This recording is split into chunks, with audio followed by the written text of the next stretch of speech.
제가 본 걸 믿으실 수 있을지 모르겠습니다. 기내 선반 위에서 불꽃이 튀고 연기가 뿜어져 나왔어요. 누군가의 손은 새빨갛게 타오르고 있었고 승객들은 소리를 지르며 좌석에서 몸을 일으켰죠. 전 승무원인데도 그 순간엔 숨이 막히고 말았어요. 하지만 그보다 더 충격적인 건 우리가 비상 착륙한 공항에서 벌어진 일들이었습니다. 이 이야기를 들으시면 아마 한국을 다시 보게 되실 거예요. 안녕하세요. 제 이름은 엘레나입니다. 러시아 서쪽 끝 칼리닝그라드에서 태어나 자랐어요. 도시는 작지만 발트해와 접해 있어서 풍경이 정말 아름답습니다. 저희 가족은 5명이에요. 아버지는 은퇴하신 해군 장교셨고 어머니는 지역 병원에서 간호사로 근무하셨어요. 오빠는 지금 상트페테르부르크에서 IT 일을 하고 있고 여동생은 아직 고등학생이에요. 저는 집안에서 첫 번째로 외국 항공사에 입사한 사람이었죠. 어릴 때부터 하늘을 나는 것에 대한 막연한 동경이 있었고 다양한 나라의 사람들과 만나고 싶다는 꿈이 있었거든요. 지금은 28살이고 모스크바를 기반으로 활동하는 항공사에서 승무원으로 일하고 있어요. 비행 경력은 벌써 7회째인데요.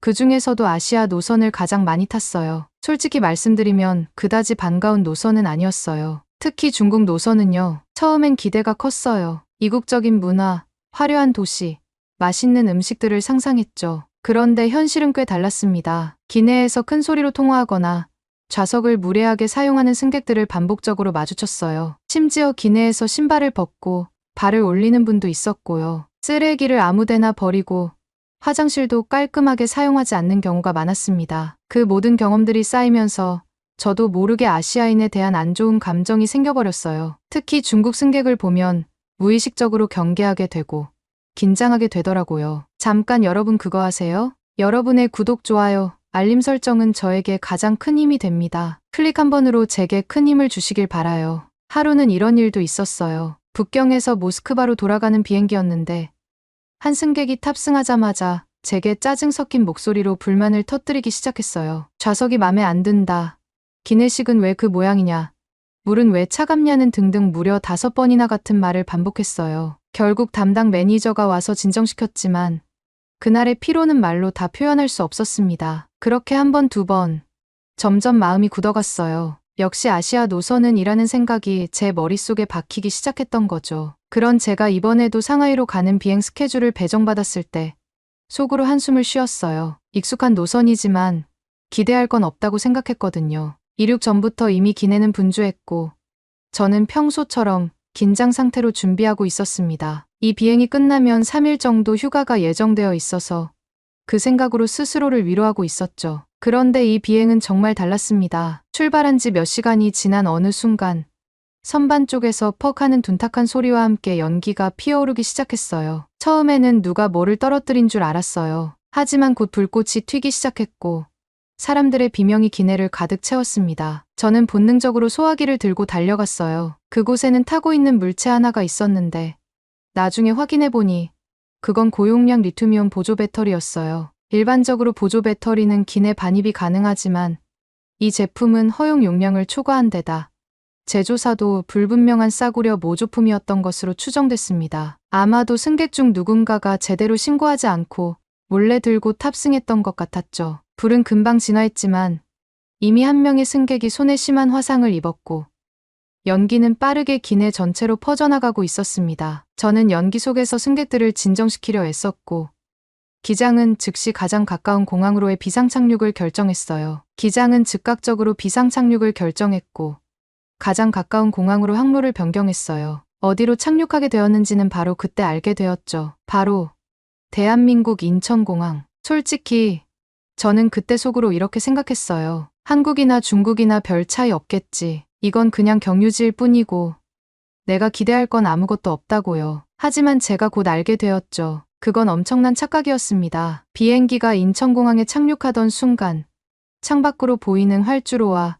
구조 차량들이 한눈에 들어왔습니다. 분명 비상 상황이었지만 이상하게도 공항 전체가 매우 정돈되어 있고 차분해 보였습니다. 비행기가 멈추기도 전에 이미 구조대원들이 탑승구 앞에 대기하고 있었고 응급처치 팀도 정확한 위치로 신속히 움직였어요. 말 그대로 훈련된 군대처럼 움직이고 있었죠. 저도 수많은 공항을 다녀봤지만 이토록 빠르고 조직적인 대응은 처음이었습니다. 그런데 진짜 놀라움은 그 다음이었습니다. 비상 조치를 마치고 공항 내부로 이동하면서 저는 또 다른 충격을 받았어요. 인천공항의 내부는 말 그대로 최첨단 공항 그 자체였어요. 건물의 규모는 말할 것도 없고 천장이 믿기지 않을 만큼 높았고 내부는 빛이 가득했어요. 바닥은 광이 날 정도로 깨끗했고 전광판은 한치의 오차도 없이 정확한 정보를 띄우고 있었어요. 심지어 수화물 자동 시스템과 전자출입 통로까지 모든 게 매끄럽게 작동하고 있었죠. 입국 게이트 근처엔 다국어 안내 기계가 놓여 있었는데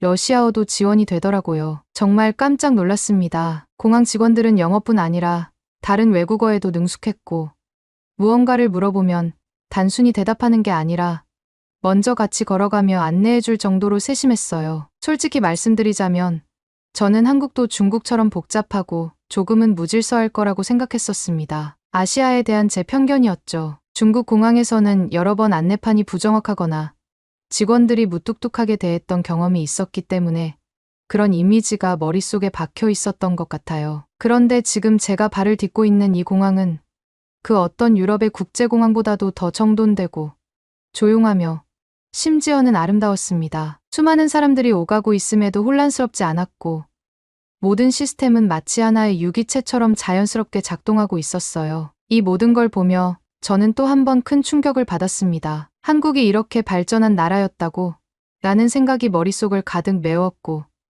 저도 모르게 스스로가 부끄러워졌습니다. 단지 몇 가지 좋지 않은 경험만으로 저는 너무 오랫동안 아시아 전체를 하나의 이미지로 단정짓고 있었던 거죠. 그 순간 깨달았어요. 내가 몰랐던 세상은 이미 나보다 몇 걸음 앞서 있었고 그 중에서도 한국은 단순한 여행지가 아니라 진짜 미래를 보여주는 창 같은 나라였습니다. 기내의 상황이 어느 정도 안정된 후 저희 승무원들은 비행기 외부로 나와 당국과 간단한 조사를 받게 되었어요. 그 과정에서 한국공항 직원 한 분이 제게 작은 물병과 따뜻한 커피를 건넸습니다. 고생 많으셨어요. 잠깐 앉으세요. 라고 조심스럽게 말을 건네는데 그 말 한마디에 마음이 놓였는지 갑자기 눈물이 나올 뻔했어요. 저는 그런 따뜻한 배려에 익숙하지 않았습니다. 그저 임무를 수행했을 뿐인데 이렇게까지 배려를 받다니 어색하면서도 고마웠어요. 그날 저녁 항공사 지시로 인해 하루 동안 한국에 체류하게 되었습니다. 호텔에 도착한 저는 간단히 짐을 풀고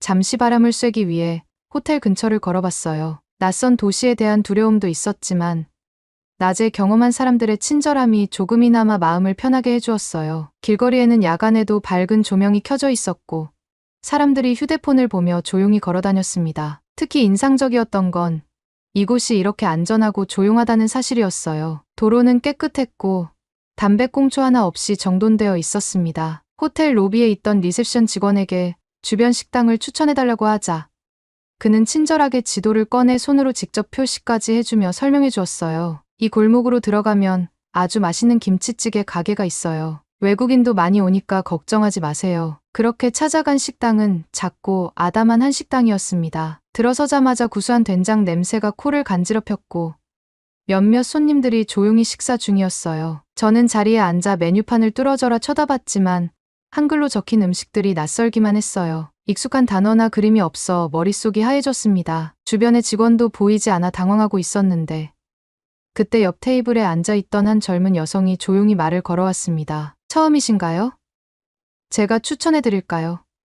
그녀는 아주 자연스럽게 몇 가지 음식을 소개해 주었고 한국 음식 중 가장 대중적이면서도 외국인에게 인기 있다는 김치찌개를 권해주었어요. 주문이 들어가고 얼마 지나지 않아 뜨거운 냄비에 보글보글 끓는 김치찌개가 등장했어요. 빨갛게 끓는 국물 위로 파와 두부, 돼지고기, 그리고 익은 김치가 가득 담겨 있었어요. 김치의 강한 향이 코끝을 자극했지만 이상하게도 불쾌하지 않고 식욕을 자극하는 묘한 매력이 있었습니다. 김치찌개와 함께 나온 하얀 쌀밥, 그리고 다양한 반찬들이 작은 접시에 정갈하게 담겨 함께 나왔어요. 반찬으로는 달콤하게 양념된 멸치볶음, 간장에 절인 메추리알, 그리고 상큼한 오이무침이 있었고요. 특히 감자조림은 처음 먹어보는 맛이었는데 짭짤하면서도 달콤한 소스가 감자에 스며들어 정말 부드러웠습니다. 처음엔 맵지 않을까 걱정했지만 김치찌개는 의외로 깊은 맛이 있었고 맵기보다는 얼큰하고 시원한 느낌이 강했어요. 숟가락으로 국물 한 입을 떠먹었을 때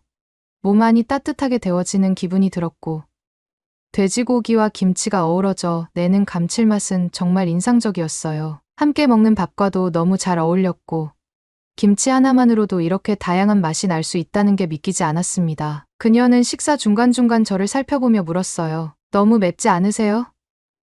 밥 더 필요하시면 말씀하세요. 그 말에 저는 깜짝 놀랐어요. 처음 보는 외국인에게 이렇게 세심하게 챙겨주는 모습은 너무도 낯설면서도 따뜻했습니다. 저도 모르게 웃으며 고개를 끄덕였고 그녀는 환하게 웃으며 다시 자신의 식사로 돌아갔어요. 식당 전체 분위기도 따뜻하고 정겨웠습니다. 다들 조용히 식사하며 서로에게 폐를 끼치지 않으려는 듯한 배려가 느껴졌어요. 식사가 끝났을 무렵 제 앞에 놓인 그릇은 거의 깨끗이 비워져 있었고 뭔가 든든하게 채워진 느낌이 들었어요. 단순히 배가 불러서가 아니라 그 따뜻한 환대와 낯선 음식을 즐길 수 있었던 경험 자체가 저를 포근하게 감싸준 것 같았거든요. 그녀가 마지막으로 한 말이 아직도 기억에 남아요. 한국에서는 밥 한 끼도 혼자 먹지 말라고 하잖아요. 외국인이든 누구든 식사는 함께해야 맛있어요. 그 말은 단순한 친절을 넘어 이 나라가 가진 정과 따뜻함을 그대로 보여주는 말이었습니다. 저는 그 식사를 통해 한국의 문화를 단순히 보고 느낀 것이 아니라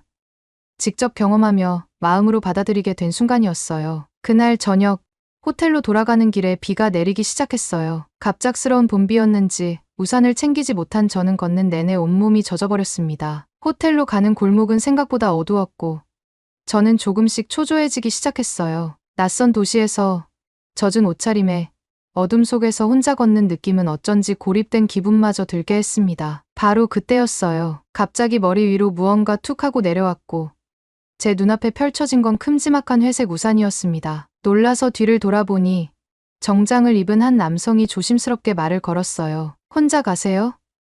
호텔 쪽으로 가시는 거면 같이 가드릴게요. 그 남성은 또래 정도 되어 보였고 말투가 아주 부드럽고 조심스러웠습니다. 저는 순간적으로 경계심이 들었지만 그의 표정에는 어떤 계산도 느껴지지 않았어요. 오히려 어색하게 웃으며 한 걸음 뒤로 떨어지는 모습에 오히려 안심이 되었죠. 정말 괜찮으시다면 고맙습니다. 제가 조심스럽게 대답하자 그는 우산을 살짝 더 저에게 기울여 주었어요. 우리는 말없이 골목을 함께 걸었어요. 바닥에는 물이 고여 있었고 비는 여전히 쏟아졌지만 이상하게도 마음만은 조금 따뜻해졌습니다. 몇 걸음쯤 걷다 보니 그는 조심스럽게 말을 걸었어요. 비 올 때 혼자 걷는 건 좀 쓸쓸하죠. 저도 출장 중이라 낯설린 매한가지예요. 그렇게 우리는 서로의 이름도 어디서 왔는지도 모른 채 잠깐의 대화를 이어갔습니다. 호텔 입구에 도착했을 때 그는 우산을 접으며 짧게 인사했어요. 좋은 밤 되세요. 한국의 첫 인상이 조금은 괜찮았으면 좋겠네요. 그리고는 자신이 묵는 쪽으로 조용히 걸어가 버렸습니다. 저는 멍하니 그 뒷모습을 바라보다가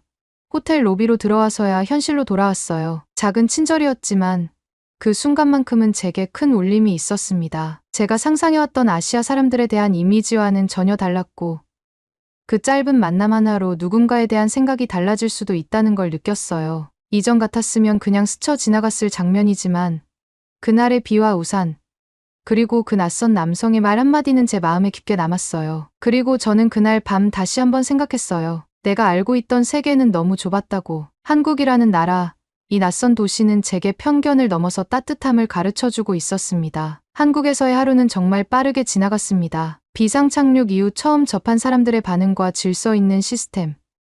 그리고 너무나도 현대적인 공항의 모습은 제게 깊은 인상을 남겼습니다. 하지만 저는 그저 운이 좋았던 거겠지. 단지 공항과 호텔, 몇몇 사람만 그랬던 걸 거라고 생각했어요. 제 마음속에는 여전히 조심스러움이 남아 있었습니다. 그러나 그 다음 날, 그 생각은 완전히 무너지고 말았어요. 호텔에서 아침을 먹고 난 뒤 항공사 측의 조치로 하루 동안 인천 시내를 자유롭게 둘러볼 수 있는 시간이 생겼습니다. 저는 큰 기대 없이 인천의 중심가로 나가보기로 했어요. 날씨는 따뜻했고 거리는 활기찼습니다. 도심 속 지하철역에 들어섰을 때 저는 또 한 번 놀랐어요. 시설이 너무나도 깨끗했고 안내 시스템도 체계적으로 잘 되어 있었어요. 특히 놀라웠던 건 교통카드를 한번 터치하는 것만으로 지하철뿐 아니라 버스까지 연계해서 탈 수 있는 시스템이었어요. 러시아에서는 아직도 일부 도시에서만 가능하고 환승 시스템이 복잡해서 매번 표를 따로 사야 하거든요. 지하철 내부도 마찬가지였습니다. 벽에 붙은 광고판에서는 한국의 다양한 문화와 관광지를 소개하고 있었고 좌석에는 어르신들을 위한 자리와 임산부 배려석까지 따로 마련되어 있었습니다. 무엇보다 인상 깊었던 건 사람들이 조용히 이동하며 서로에게 방해가 되지 않도록 배려하는 모습이었어요. 큰 소리로 통화하는 사람도 없었고 누군가가 손에 무거운 짐을 들고 있으면 자연스럽게 도와주는 장면도 몇 번이나 목격했어요. 그날 저는 월미문화의 거리라는 곳에 들렀습니다. 우연히 찾은 곳이었지만 거리 곳곳에 놓인 예술 조형물과 작은 갤러리, 그리고 골목에 숨어있는 아기자기한 카페들이 인상적이었어요. 그렇게 거리를 걷다 보니 작은 북카페에 들어가게 되었는데 그곳은 정말 조용하고 따뜻한 공간이었어요. 저는 따뜻한 유자차를 시켜놓고 창밖을 바라보다 옆자리의 한국인 여성과 자연스럽게 대화를 나누게 되었습니다. 그녀는 책을 읽고 있었고 제가 고른 유자차를 보며 저도 그 차 좋아해요. 감기 걸릴 때 마시면 최고예요 라고 말을 건넸어요. 그녀와의 대화는 짧았지만 의미 있었습니다. 한국의 책 문화, 사람들의 독서 습관, 그리고 요즘 젊은 세대가 어떻게 생각하며 살아가는지에 대해 잠시 들을 수 있었어요. 저는 평소에 한국에 대해 알 수 있는 정보라고는 뉴스나 인터넷을 통해 접하는 것뿐이었는데 이렇게 직접 사람과 마주 앉아 이야기를 나누니 그 나라가 훨씬 가깝게 느껴졌습니다. 카페를 나와 돌아가는 길에 작은 재래시장을 지나게 되었어요. 그곳에는 할머니들이 손수 만든 김밥과 떡을 팔고 있었고 젊은 상인들이 활기차게 손님을 맞이하고 있었어요. 저는 무작정 김밥 한 줄을 샀고 그 자리에서 한 입 베어 물었는데 놀랄 정도로 맛있었어요. 정성이 가득한 맛이랄까요. 그러자 옆에 있던 할머니가 웃으며 말을 걸어왔어요. 외국 사람도 김밥 좋아해요? 저는 서툰 한국어로 네, 진짜 맛있어요 라고 대답했고 할머니는 손에 작은 떡 하나를 더 쥐어주셨습니다. 이건 서비스예요. 여행 즐겁게 하세요. 그 한마디에 마음이 따뜻해졌습니다. 단순한 친절이 아니라 사람 대 사람으로서의 정이 느껴졌어요. 하지만 모든 것이 완벽하기만 했던 것은 아니었어요. 점심을 먹기 위해 어느 작은 식당에 들어갔는데 그곳에서는 제가 외국인이라는 이유 때문인지 직원이 다소 무뚝뚝하게 반응했어요. 제가 메뉴를 고르는데 계속 짧고 차가운 말투로 대했기에 순간 기분이 상했고 역시 다 똑같지 않나라는 생각이 들었습니다. 식사를 하며 괜히 한국에 대해 가졌던 긍정적인 인상이 흔들리려던 찰나 옆 테이블에 앉아있던 젊은 남성이 조심스럽게 말을 걸어왔어요. 혹시 도와드릴까요?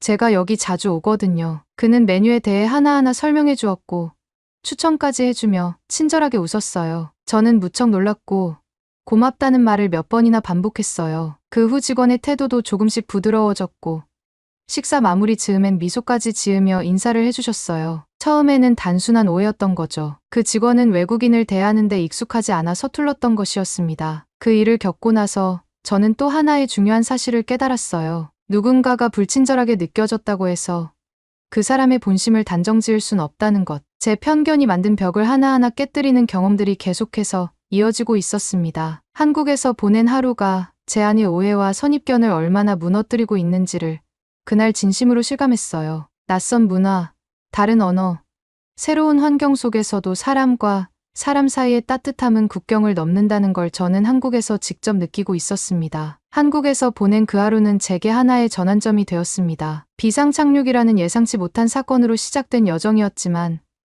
그 여정 속에서 제가 마주한 한국은 이전에 제가 품고 있었던 어떤 이미지와도 닮아있지 않았어요. 공항에서의 질서정연한 대응, 거리에서 느낀 안전함, 그리고 일상 속에서 자연스럽게 베풀어지는 친절은 제가 단순히 외국인이었기 때문에 받은 특별한 대우가 아니라는 걸 알게 되었습니다. 그건 그 나라가 가진 문화, 그 사회가 가진 따뜻함의 표현이었어요. 비행기를 타기 전 마지막으로 찾은 곳은 인천공항 내에 있는 작은 문화 전시관이었어요. 시간이 조금 남아 구경할 요량으로 들어갔는데 그곳은 전통과 현대가 조화를 이루는 공간이었습니다. 한복을 입은 마네킹들, 한국 전통 악기를 체험할 수 있는 작은 공간, 그리고 벽면에 흐르는 한국의 사계절을 담은 영상들이 조용히 전시되어 있었어요. 저는 잠시 앉아 영상을 바라보며 그동안의 시간을 천천히 되짚어 보았습니다. 처음 한국 땅을 밟았을 때 제 마음속에는 편견이 가득했어요. 아시아에 대한 일반화된 시선,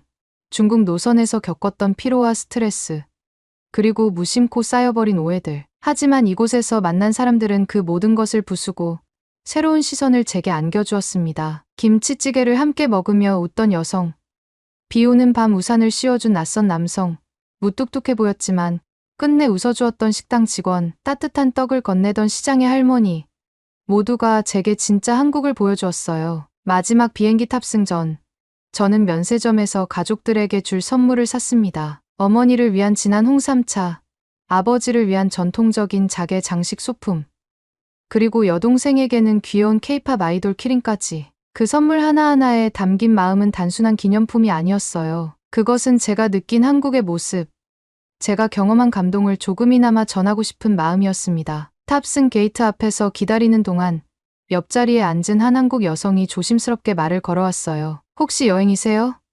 저는 웃으며 상황을 설명했고 그녀는 놀랍다는 듯 고개를 끄덕였어요. 그러다 문득 그녀가 말했어요. 한국이 조금은 마음에 드셨으면 좋겠네요. 저는 망설임 없이 대답했어요. 조금이 아니라 정말 많이요. 비행기가 활주로를 떠나기 시작했을 때 저는 창밖을 오래도록 바라봤습니다. 끝없이 펼쳐진 도시의 불빛과 어두운 하늘 사이에서 제 마음은 조금은 아쉬웠고 조금은 벅찼어요. 짧은 하루였지만 제 안에는 수많은 이야기가 쌓여 있었고 그 이야기들은 앞으로의 삶에서 지워지지 않을 것 같았어요. 이곳을 다시 찾고 싶다는 마음이 강하게 들었어요. 그냥 관광객으로가 아니라 진짜 이곳의 삶을 더 가까이에서 느껴보고 싶은 사람으로서요. 러시아로 돌아가는 비행기 안에서 저는 작은 일기장을 꺼내 그날의 기억을 하나씩 적어내려 갔어요. 그동안 비행기에서 메모했던 짧은 단어들, 스치듯 지나간 얼굴들, 처음 먹어본 음식 이름까지.